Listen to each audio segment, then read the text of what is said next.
Soy María Esperanza Casulla. Soy Andrés Malamud y esto es Ágora, un podcast de conversación política de El Diario AR. Hola Andrés, ¿qué tal? ¿Cómo estás? Hola Mex, muy bien por acá. Bueno, qué bueno. Esta semana se me había ocurrido que revisitemos uno de los grandes hits de la ciencia política de ayer, de hoy y de siempre, que es el debate o la preferencia entre presidencialismo y parlamentarismo. Un poco me pensando en uno de los hitos de la Semana Política Internacional de la semana que pasó, que es el hecho de que en Israel, por primera vez en más de 10 años, se conformó un gobierno que no está encabezado y no incluye a Benjamín Netanyahu. Exactamente, es una mezcla de lo más heterogénea que uno se puede imaginar, porque incluye izquierda y derecha, religiosos y gays, y además árabes. Los árabes conforman el 20% de la sociedad israelí, pero como no tienen incentivo para participar porque nunca los dejan entrar en el gobierno, tienen solo el 10% de la representación parlamentaria. Y ese porcentaje ahora va a estar incluido en el nuevo gobierno, van a tener ministros y recursos. Y no son cualquier árabe, son islamistas, es decir, que tienen una orientación religiosa fuerte también. Y esto, bueno, estamos entrando en un tema que se aleja del presidencialismo-parlamentarismo, aunque si no fuera por el parlamentarismo esto no sería posible. Esto es muy raro porque Israel se autodefine y quiere que lo definan como un Estado judío. Y en este caso va a tener un gobierno en el cual hay no judíos que gobiernan sobre judíos. Es fascinante lo que permite el parlamentarismo. Claro, y además yo no sé relativamente poco de cómo funciona el sistema político israelí, pero he leído en las últimas semanas posts de blogs diciendo estamos recontentos, es un buen signo, es la primera vez que un partido árabe va a estar incluido en una coalición de gobierno. Y he leído otros blogs que dicen, ojo, esto no es un triunfo de la izquierda, hay sectores de esta coalición que inclusive estaban más a la derecha, por decirlo de esta manera, que Netanyahu, ¿no? Es una heterogeneidad muy grande que, como vos decías, es lo particular que se puede dar en los sistemas parlamentarios, en donde el gobierno se arma con los que están sentados en las bancas del Congreso y juntando como bancaditas y cachitos en las bancas del Congreso. Así es. Esto incluye del espectro religioso, por supuesto, gente de la izquierda de Netanyahu, pero también gente que está más a la derecha, del espectro ideológico izquierda-derecha. El espectro religioso incluye algunos más judíos y otros mucho menos. Es una cosa impresionante. Lo que tienen en común es que no lo quieren a él como primer ministro. Lo quieren preso, que es lo que probablemente va a ocurrir, aunque el tipo tiene más vida que los gatos.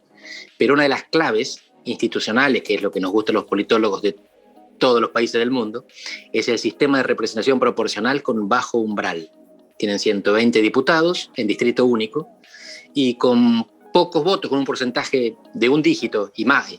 Por ejemplo, hay umbrales altos como el 5% en Alemania, el de Israel es mucho más bajo, creo que está en el 1,5%, pero estoy dispuesto a ser desmentido por alguien que tenga Google a mano.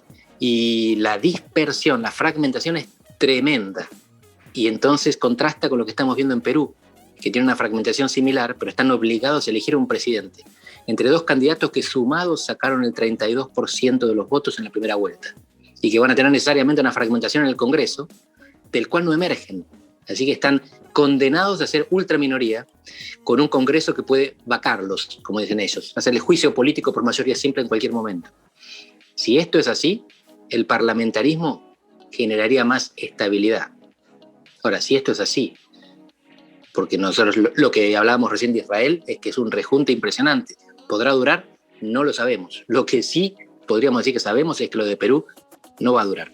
Claro, o sea, lo que un poco dice la teoría, ¿no?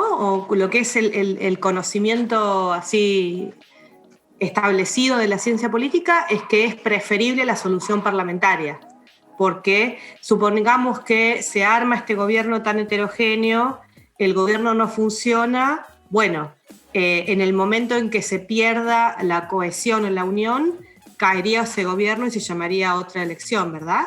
No podría existir un presidente o un primer ministro de un signo en oposición si no tiene algún tipo de apoyo o mayoría parlamentaria. Exacto. El parlamentarismo tiene mecanismos flexibles que lo que hacen es facilitar la construcción de una mayoría o de una minoría con apoyo parlamentario. El presidencialismo es rígido Y entonces, si vos no llegás a un acuerdo, podés tener que gobernar sin acuerdo.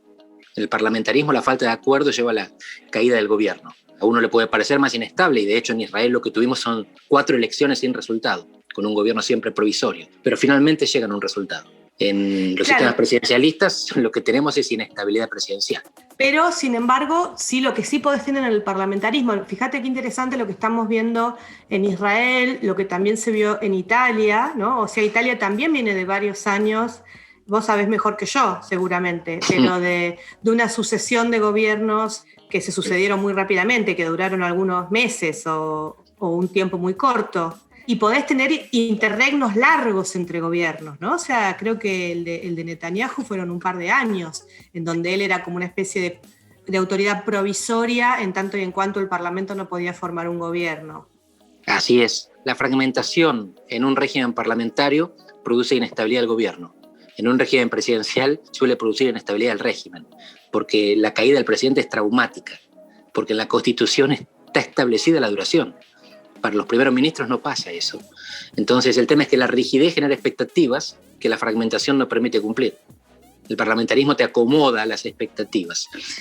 Ahora, estamos hablando de la estabilidad de los gobiernos, no de su eficacia.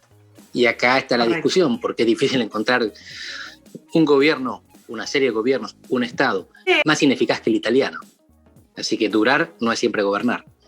Claro, y además me parece interesante pensar la intersección de gobierno con el desarrollo económico y, como vos decías, con performance de gobierno, ¿no? Porque uno puede pensar que Italia o Israel pueden darse 2 años de estar casi sin gobierno, o como vimos, creo recordar que fue Bélgica, que estuvo, ¿cuánto tiempo estuvo sin gobierno formado, no? Creo que más de 2 años.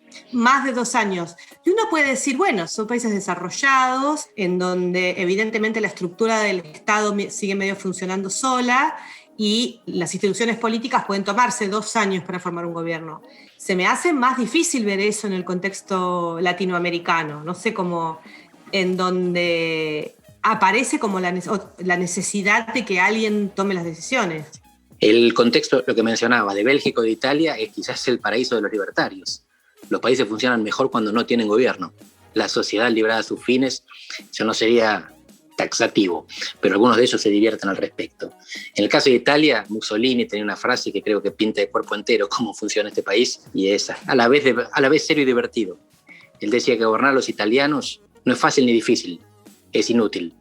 Y en ese caso, la ausencia de gobierno no les hace mella. La otra cosa que a mí me parece interesante viendo lo que sucede en la política israelí es que uno puede decir, bueno, Netanyahu tenía un gran éxito para mostrar, que fue el éxito de la campaña de vacunación, aislamiento muy fuerte acompañado de una vacunación rapidísima que prácticamente, digamos, pisoteó al COVID en Israel, ¿no?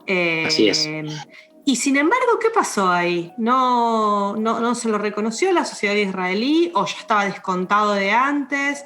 ¿Vacunar mucho no te garantiza que lo capitalices en las urnas? Ese es un debate candente que está llegando a la Argentina, porque la literatura indica 2 cosas. En tiempos normales suele prevalecer el bolsillo.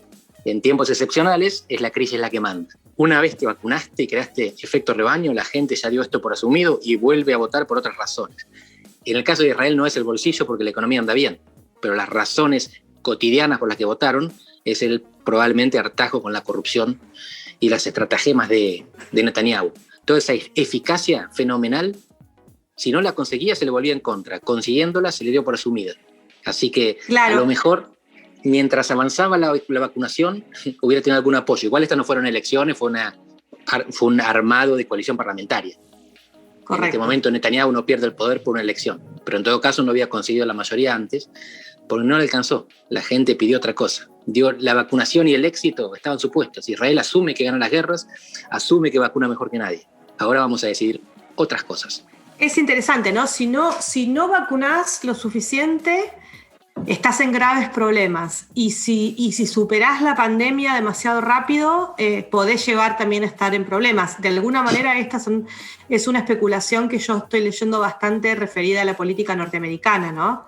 Que algunos dicen a Biden, si Biden llega con la epidemia, con la pandemia demasiado bajo control a octubre, puede estar más en problemas. O sea, si los votantes van en octubre del 2020, el año del 2022, van a votar habiéndose olvidado de la pandemia, le convendría menos, digamos, porque en general en Estados Unidos, en las votaciones de medio término, los votantes castigan al presidente que está en ejercicio.